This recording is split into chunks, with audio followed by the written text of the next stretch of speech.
Test 1. Section 1.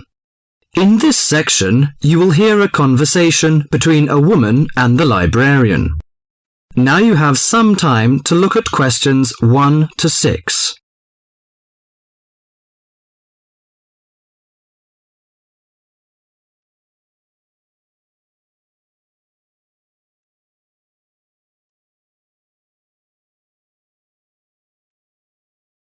Now listen to the talk and answer the questions 1 to 6. Good morning. Good morning. Can I help you? Yes, I'd like to join the library. We're new to the district, you see. Certainly. Well, all we need is some sort of identification with your name and address on it. Oh dear. We just moved, you see, and everything has my old address. A driving license, perhaps? No, I don't drive. Your husband's would do. Yes, but his license will still have the old address on it. Perhaps you have a letter addressed to you at your new house. No, I'm afraid not. We've only been there a few days, you see, and no one's written to us yet. What about your bank book? That's just the same. Oh dear, and I did want to get some books out this weekend. We're going on holiday to relax after the move, you see, and I wanted to take something with me to read. Well, I'm sorry, but we can't possibly issue tickets without some form of identification. What about your passport? What? Oh yes, how silly of me. I've just got a new one, and it does have our new address. I've just been to book our air ticket, so I have it on me. Well, that's all right. Your ticket will be ready soon. Okay, how many books am I allowed to take out?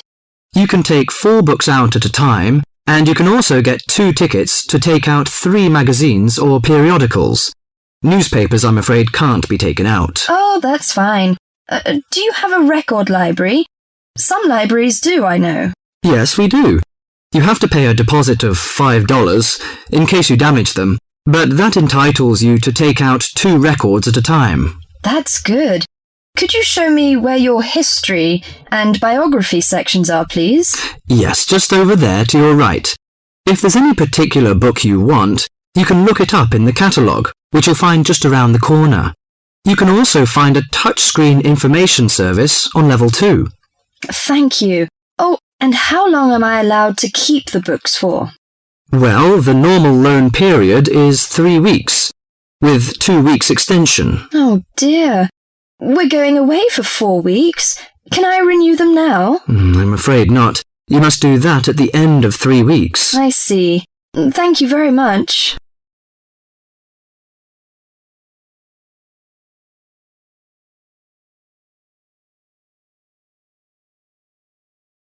Before the talk continues, you have some time to look at questions 7 to 10.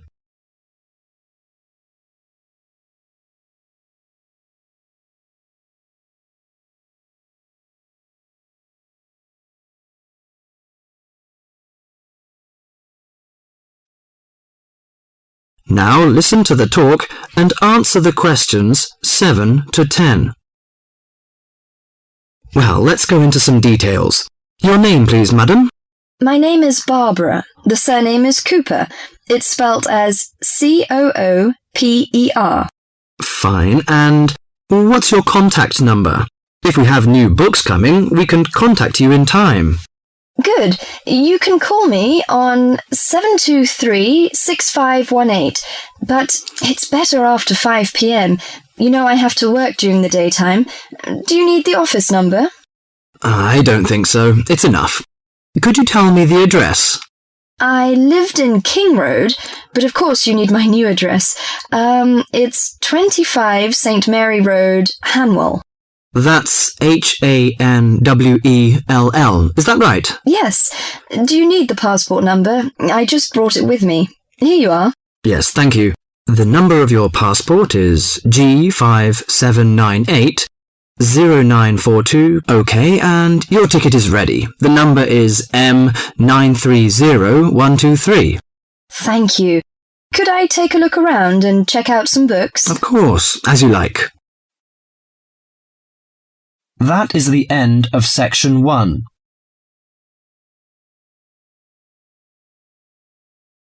You now have half a minute to check your answers.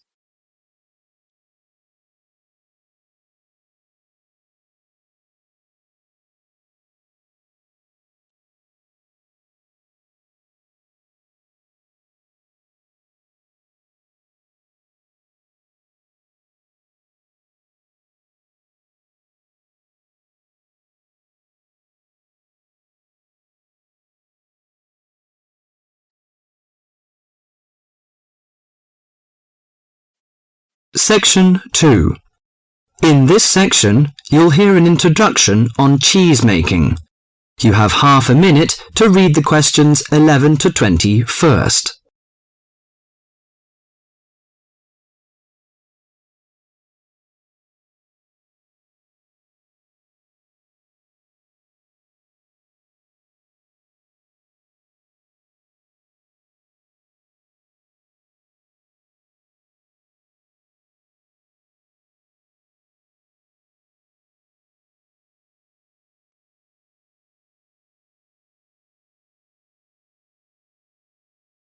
Now listen to the monologue carefully and answer questions 11 to 20. Cheese is one of those foods that we tend to take for granted as always having been with us, and it's odd to think that someone somewhere must have discovered the process to make cheeses.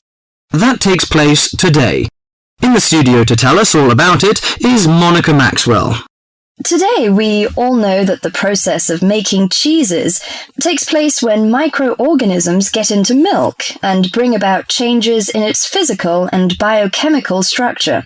Well, obviously, we don't know who discovered the process, but it's thought that it came from Southwest Asia about 8,000 years ago. In the early time, there were mainly two types of cheeses. One of them was rather tasteless and bland, in the case of the so-called fresh cheeses, which are eaten immediately after the milk has coagulated.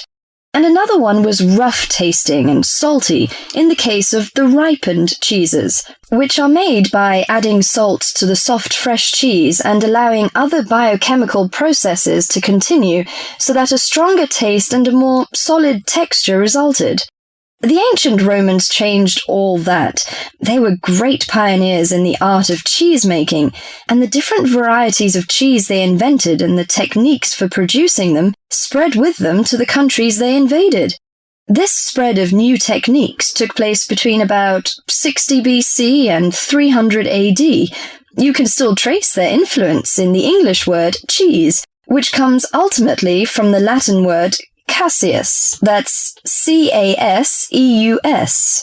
At this stage in history, people weren't aware in a scientific way of the role of different microorganisms and enzymes in producing different types of cheese, but they knew from experience that cheese's tastes were relevant to something.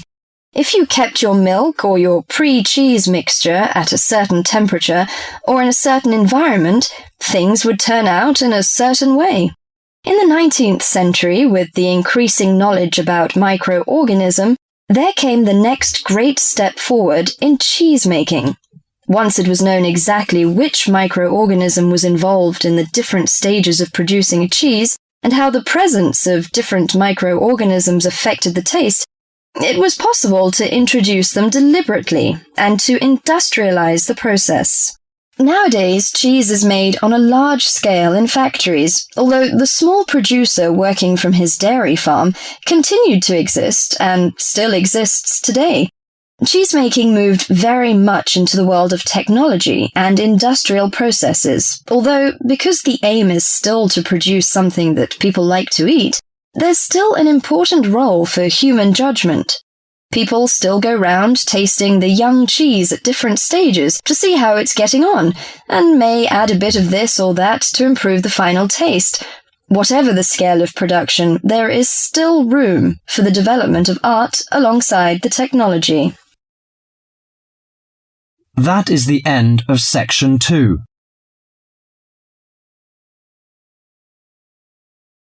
You now have half a minute to check your answers.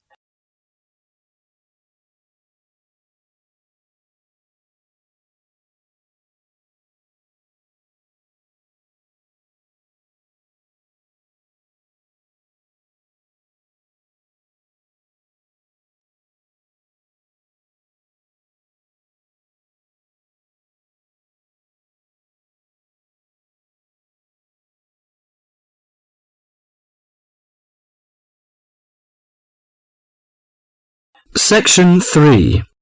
In this section, you will hear a conversation between John Watson and several environmental science students. Now you have half a minute to read the questions 21 to 30.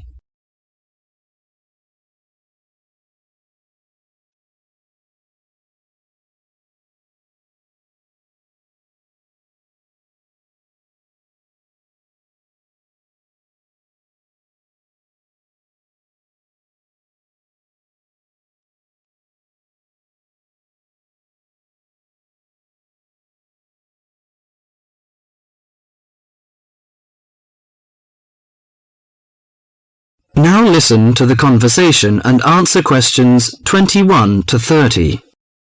Good morning, everyone. I'd like to introduce our guest to you, John Watson. We're delighted to have John with us today to share his views on conservation. As environmental science students, I know you'll have a lot of questions. So let's kick off by asking him to tell us how he got involved in the environmental movement. Thank you, Deborah. It's nice to be here. When I was 7 years old, back in the 1940s, my father bought 200 acres of land on the central coast of New South Wales in eastern Australia. The marvellous thing about it was that it was virgin bush. In other words, completely natural. But this kind of country doesn't exist anymore. Oh, what do you mean by that? Well, let me explain. We went to live there when I was 10. When I was 12, the foxes and cats appeared. And by the time I was 14, there were no native animals left. You mean that within 4 years, all the native animals had gone? That's exactly what I mean. But it took a while for people to realise what was going on. So you're saying that it was the cat and the fox that killed off the native animals? Absolutely right. But back in the 1970s, people didn't realise it. Even though Australia was losing wildlife faster than the rest of the world combined, people were blaming the farmers and miners, but not their lovely little pussycats. They're domestic cats you're talking about? Exactly. And what's more, they didn't want to know. Can you tell us how you set about proving your theory that it was feral cats and foxes which were killing native animals? Well, I moved to South Australia specifically to set up a wildlife sanctuary there. Why South Australia in particular? I chose South Australia because it was the only state where it was still legal for me to fence off an area and put back locally extinct animals. That was very far-sighted of them, wasn't it? Well, not exactly. They just hadn't got around to making it illegal. Though they soon tried to, once they realised what I was doing. Did you ever get into trouble for your actions? Yes, once or twice. In 1976, they put me in jail for cutting down some pine trees to allow me to build a fence to keep out the cats and foxes. How did you get out of that situation? Well, I signed an agreement saying that I wouldn't go on building the sanctuary, but then I just kept on building it. That was very brave of you. Well, I figured that I had signed under duress, so I didn't feel bound by it. The sanctuary was completed in 1983 and opened to the public in 1985, and within a year it was overrun with native animals. There are other ways of protecting endangered animals, though, aren't there? You can raise public awareness through research and educational programs. Well, I don't have much time for that. Unfortunately, today we measure success in science, not by your results, but by how much funding you get. What you've done is obviously admirable. But don't you think there's an argument for letting nature take its course? I mean, don't you think cats and foxes have a right to live too? Well, no, not really. They were introduced to this country, but they don't belong here. But aren't you trying to turn back the clock? These other animals are here now. What is so important to you about native species that justifies killing any number of alien ones? I believe that evolution gave us a paradise, and that we will lose everything unless we understand the need for balance. But really, at the end of the day, it's just a belief. It's just a feeling. That is the end of section 3. You now have half a minute to check your answers.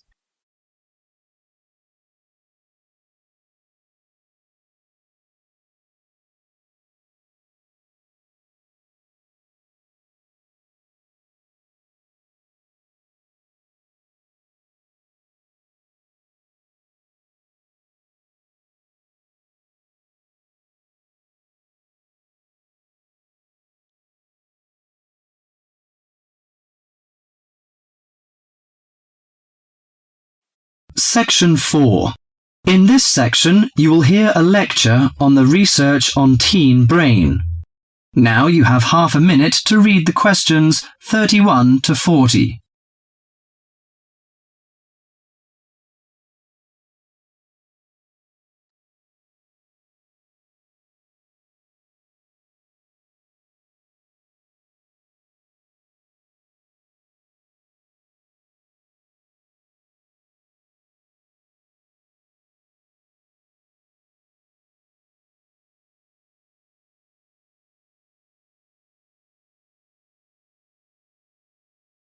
Now listen to the lecture and answer questions 31 to 40.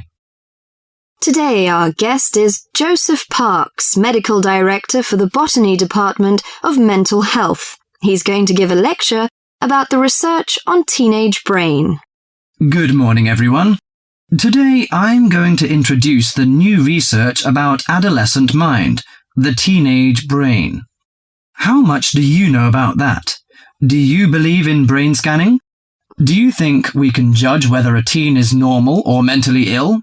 Or it's just another immature test? The new research shows a teen brain is in the middle of disordered changes.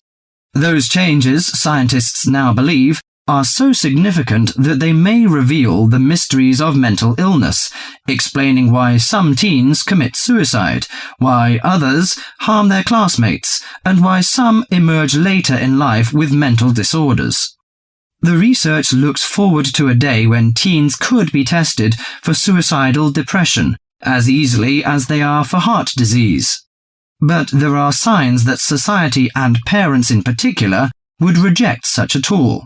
Many parents question the validity of a mental health diagnosis. They fear that their children will be falsely tagged with a mark that he or she is abnormal. At the center of the debate is the teen brain, its confusing architecture, and the difficult question of what's typical in a teen and what's not. Under the old thinking, the adolescent brain was fully formed, needing only to be filled with facts, figures, and experiences to become an adult mind. At the same time, many people rejected the idea that young people were even capable of developing mental illnesses. However, the new research shows a teenage brain is an organ in transition. It has an unstable and vulnerable composition. The evolving teenage brain clearly isn't adult-like until the early 20s. If teens act young and stupid, it may be because brain areas that govern rational thought are not mature yet. All that is fine when the brain develops normally. But if the teen brain fails to successfully reinvent itself as an adult brain, mental illness may happen. Researchers increasingly believe if that process stops for some reason, teens are likely to develop mental illness. Early warning signs might be disregarded, as adults may think them the typical teen behaviors. Perhaps the chief hope of the new research is that it could make a difference for teenagers suffering from mental disorder and major depression. These can lead to suicide, which for years has been the leading cause of death for teens. Until recently, scientists couldn't peer into living brains to look for changes associated with normal development or mental diseases. That is beginning to change as researchers develop ever more sensitive brain scanners. However, the composite pictures are somewhat misleading. A snapshot of an individual brain may fall somewhere between normal and mentally ill. For now, psychiatrists and psychologists must still rely on interviews and observations of children's behavior to diagnose mental illness. That is the end of section 4.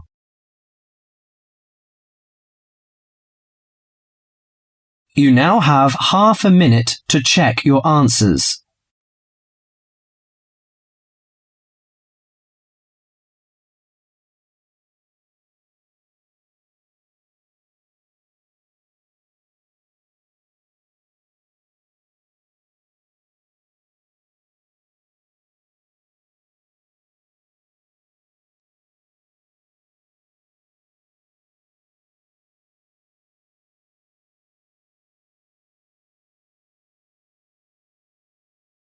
That is the end of the listening test.